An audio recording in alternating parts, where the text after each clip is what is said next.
Okay, hi everyone. Welcome to Coffee Chat with Camille. I'm your hostess, Camille, and we have a magnificently special guest. Her name is Debra Cohen. She is a musician and author. Okay, I'm going to introduce you all to her right now. So, Deborah Cohen's journey is a testament to resilience and transformation. Once a new wave rocker in Boston, she opened for Joan Jett at the legendary venue The Rat in Kenmore Square. Her life then took a spiritual shift as she studied the Bible in Israel, which led her conversion to Judaism. Excuse me. After a brief career as a public ESOL teacher, Deborah stepped away due to PTSD linked to childhood trauma. Driven by a passion for healing, she pursued aromatherapy and later, while living as a full-time RVer, met her husband at 62 in Texas. Returning to her musical roots, Deborah emerged as a DIY, do-it-yourself indie artist and producer, sharing her creations on DeborahCohenMusic.com. In 2024, which is now, she added nonfiction author to her list of accomplishments. Yet her deep connection to music continues to be her lifeline. Excuse me. Learn more about Deborah's extraordinary journey and explore her music at DeborahCohenMusic.com. Welcome to our studio. Welcome here. Thank you, Camille. You're welcome. Um, this is kind of a question that I wanted to ask first and foremost. What was it like opening for Joan Jett or Okay. Joan Jett? Excuse me. Yeah, Joan Jett. Yes. Yes. What was it like? That was you're asking me to remember something that happened in 1980, but guess what? I can remember. Just because I'm older doesn't mean I can't remember things, right? Right. Oh, it was splendiferous. I didn't use that word when I was 22, but that's how old I was at the Rat. It's a defunct club that was great in the 80s for new wave bands like I had. Yes. And the whole atmosphere, if you've never been there, then you'll never get the chance. So I can try to describe it. A nightclub. It's dark and loud, very loud at that time. New wave music was very loud. And she was up there, and I saw her for the first time because we opened for her. And she sounded great. She still does, as a matter of fact. She's still out there playing. Wow. She might be a couple years older than me. Yeah. So it's an inspiration to me as an older musician to just keep going. Age is just a number, but it was glorious. The only thing I can really remember visually about her, other than she's a beautiful lady, is Mhm. she had these, like, I think she was wearing PF Flyer sneakers, black and white sneakers, which was kind of odd for people our age back then to be wearing on stage, but that was sort of like her trademark. And actually, in hindsight, that's what I wear now because it's more comfortable. Uh, yeah, and but the problem was when I was in my glory as a rock singer guitarist, I started doing drugs, and I got myself into a mess, which is why she's still going and I was not. I didn't continue. Long story in between, but I'm coming back, except in a different genre now. Yes. Yes. Wonderful. Wonderful. I'm so happy you're here. And new wave rocker meaning. What does that mean? New wave, that was a genre of music in the 80s, like, let's see, the Cars and Yes. early Blondie. And let's see, who else would have been? I should know these off the top of my head, but again, it was in the 80s. And, as a musician, like people will say, haven't you heard of the band so and so? And I'm going, no, even today, because I'm too busy in the recording studio writing and recording all the time. So I don't really have a chance to listen to other people. But yeah, anybody that it's still a popular hashtag nowadays, like Yes. Chrissy Hind and the Pretenders. I don't know if you'd really call her new wave, but I mean, she was one of my idols. Yeah, so Yes. just a Yes. handful there. And then also, what was it like being a musician in Nashville? Nashville. Okay. Well, I Mhm. went to a different genre. Started singing the blues after I left a corporate job because I was trying to find happiness after I survived my drug overdose after leaving Mhm. Boston, and promised to clean up my act to the creator, and Mhm. just did not find happiness in the corporate world. I mean, my mother had always drummed it in my head as a child. You can always learn to love a man with money. So I married a man with money, and I wasn't happy and actually ended up getting an annulment. And Oh, she always wanted me to be a nurse so I could marry a rich doctor. And I was signed up for nursing college, but 2 weeks before it was time to start, I said to myself, what am I doing? I don't want to be a nurse. I can't stand the sight of blood or, well, So I pulled out of nursing school and went to music school in Boston. Anyway, so in Nashville, after I left the corporate world, I got into the blues because I was so bummed out about the way my life was going. And but I loved music. It's always been my lifeline, and got a band together, and we competed in the best unsigned blues band uh, contest. So I had been in Nashville for 7 months, and out of 16 bands that competed, our band placed third. So I thought, mhm. whoa, this is really good. I've only been in Nashville 7 months, and already I'm making waves.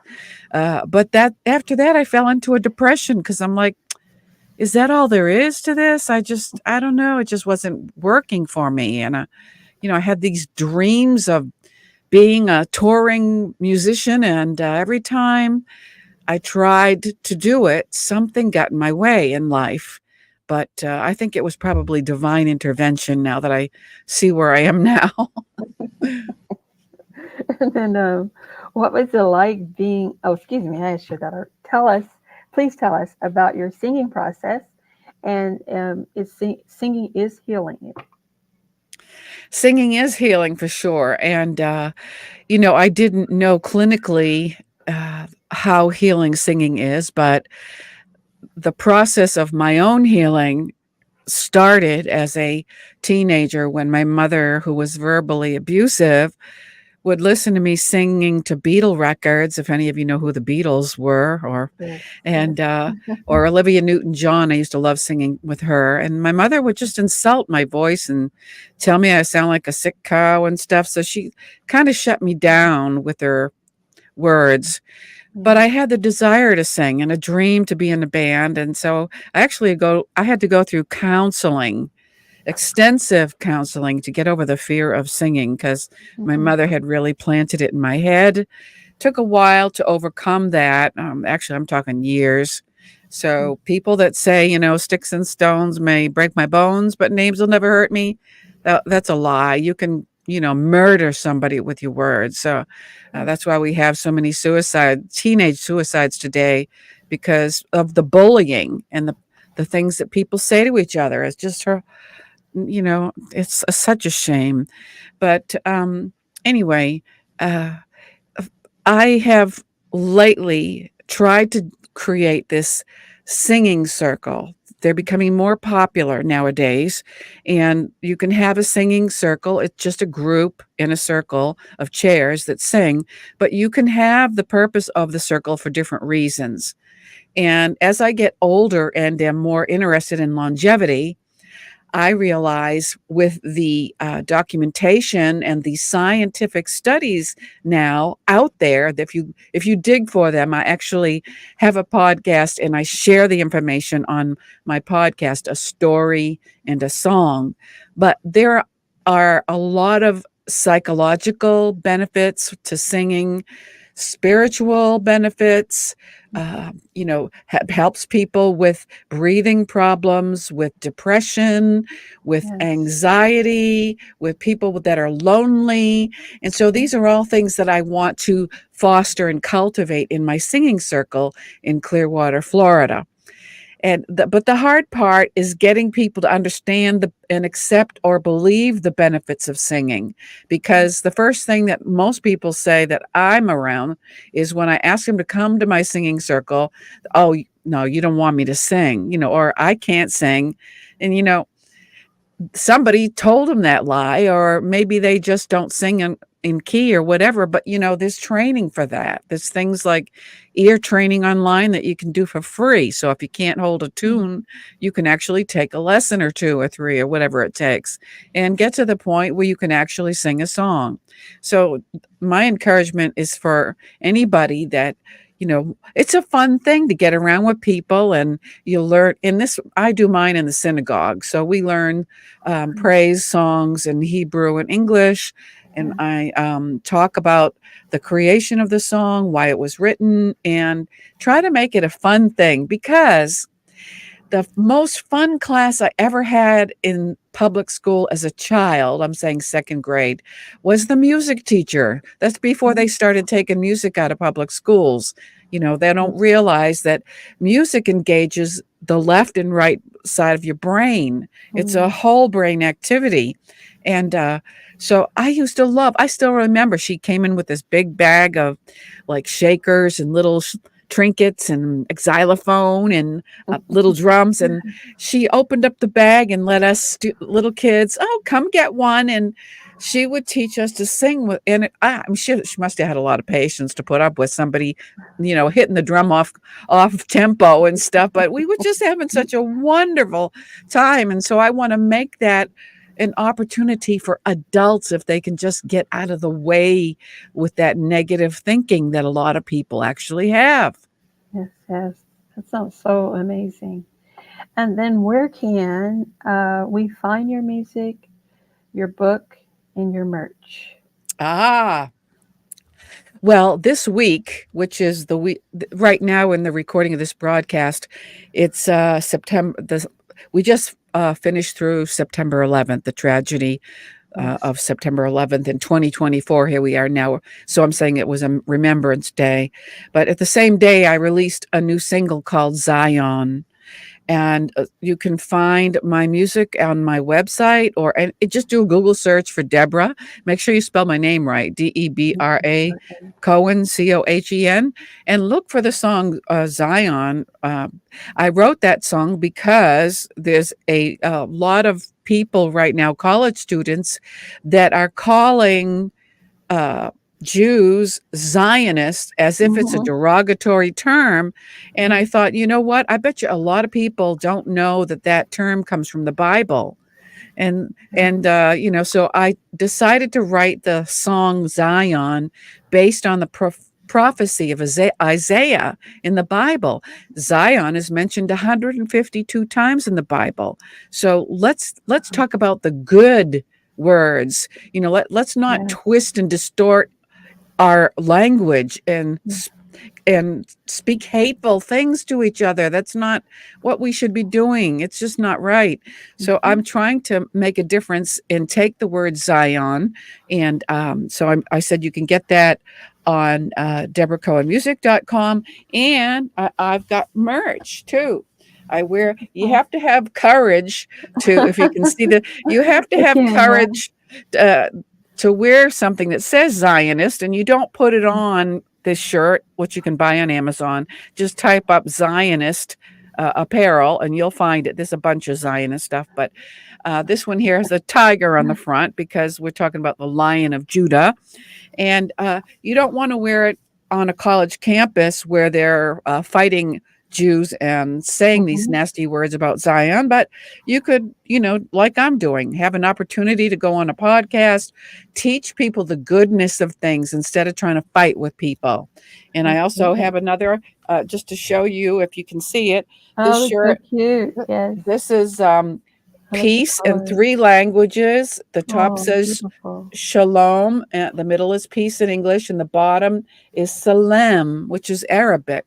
So, not everybody hates each other, and thank God for that, right? Yes. So we want to, if we think that we're in this garden of earth, Mother Nature, and we want to walk through this life, and it becomes quite short when you're on the other end of it, like me, over 50 crowd.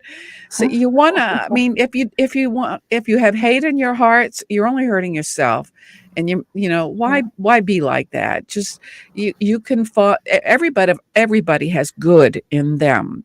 So find out Absolutely. why you're here on earth and make it a better place instead of trying to hate people, hate Jews, hate Israel, or whoever you hate yourself. I've been there, done that. So you got to get over it. Go to counseling, do something. Okay. So if you're watching this, I'll hold up the QR code for my merch. Oh, And great. if you have your camera, that'll take you right to my merch on Excellent. Amazon. And so the book I wrote after the October 7th massacre in 2023 in Israel because I had Okay. such a burden in my heart for what happened. I mean, okay, granted, you've got a bunch of people, Israelis, having a concert on Shabbat, like that deserves to be answered why. But I guess there's a lot of Jews that are not religious.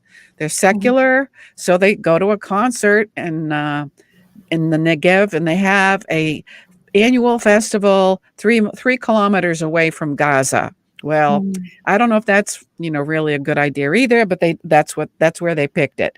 And these Hamas people and Palestinians, not all of them, but quite a few. As a matter of fact, this week in the news, uh, the Hamas people that are being destroyed in this war with Israel, there was like maybe 3,000 that have been taken so far in almost a year since this massacre.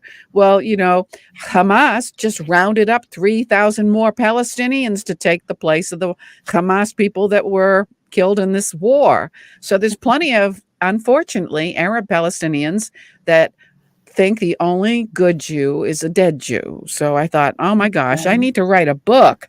So here it is, because a lot of the hate it's a holy war, if you really want to know the truth, but it's Mhm. about the land. It's really even not about the land, because uh, in this book that I wrote, Jewish Palestine, Arab Palestine, A History of Conflict, this book reveals the secret documents that were previously hidden in the UK archives by the British government during the 20th century. These documents that were discovered by a scientist named Wagner revealed the truth in these legal documents about how Israel led up to a statehood when Britain started dispersing the lands, when they Mhm. left British Palestine.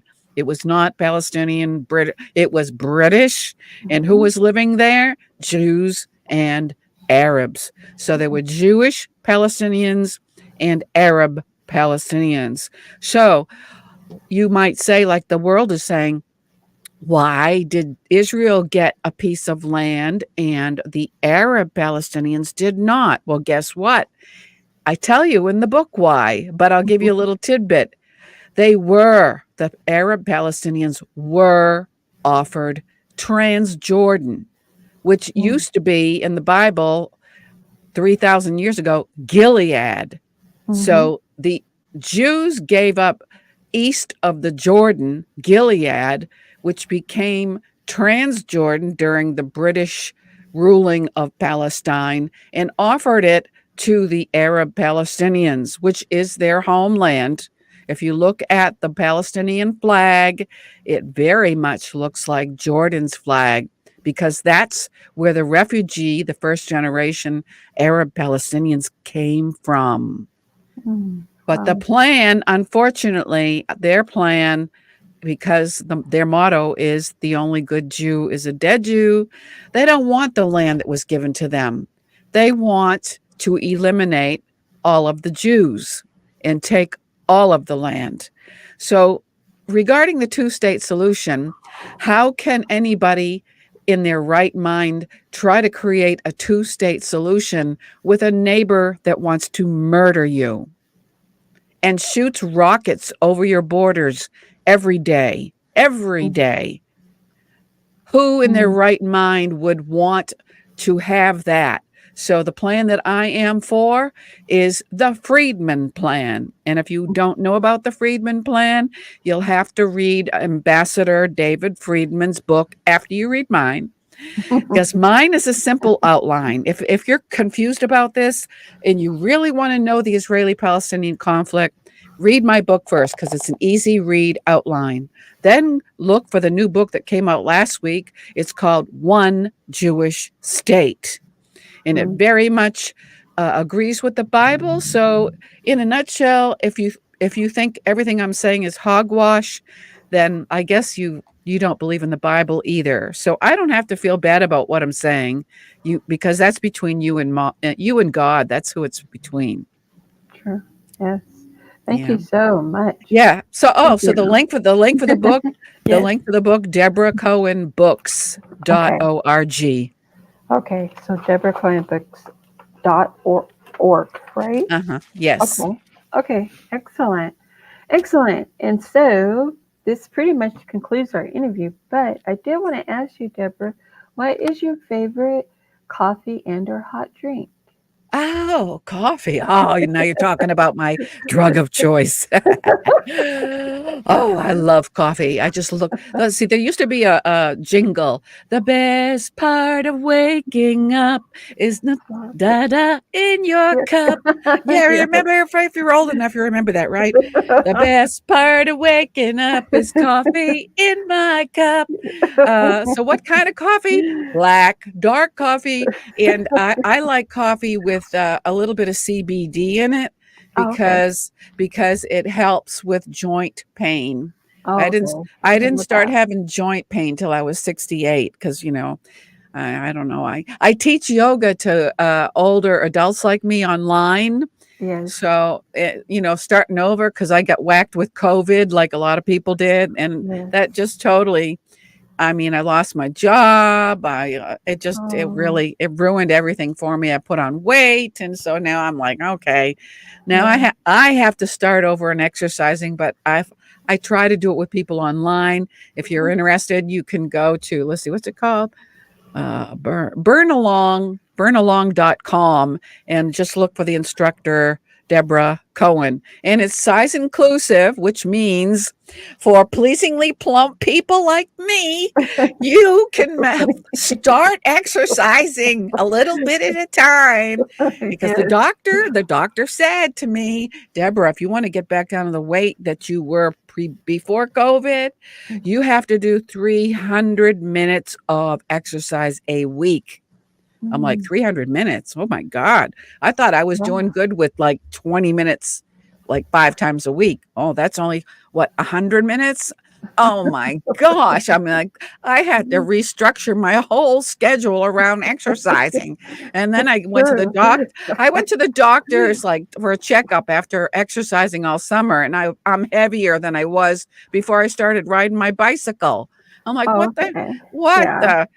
He said it's probably muscle. I'm like, yeah, right, sure. No, he says you're not exercising enough. Add another 25 minutes of aerobic activity on top of your bicycling. So, I can't believe this. Anyway, so yeah, Yes. Yes. yeah. Yes. Thank you so much. So this was the 80s. Deborah Cohen, musician and author. 80s New Wave, my voice, my lifeline. Thank you guys so much for being here. Thank you so much, our very special, beautiful guest, Deborah Cohen. Thank you, Okay, and Camille. everybody, you're welcome. And be sure to go to DeborahCohenMusic.com. Okay, Hmm. and check out all her goodies there. Sounds like you have a lot going. It's wonderful. All right, Thank you. and this ends Coffee Chat with Camille. Thank you guys all for watching. You can get a copy of this episode if you just go to coffeechatwithcamille.com. And also, I'm on all the streaming platforms. So you can listen to this magnificent, magnificent interview with Deborah Cohen. Thank you guys so much. Thank Bye you. for now, everyone. Bye.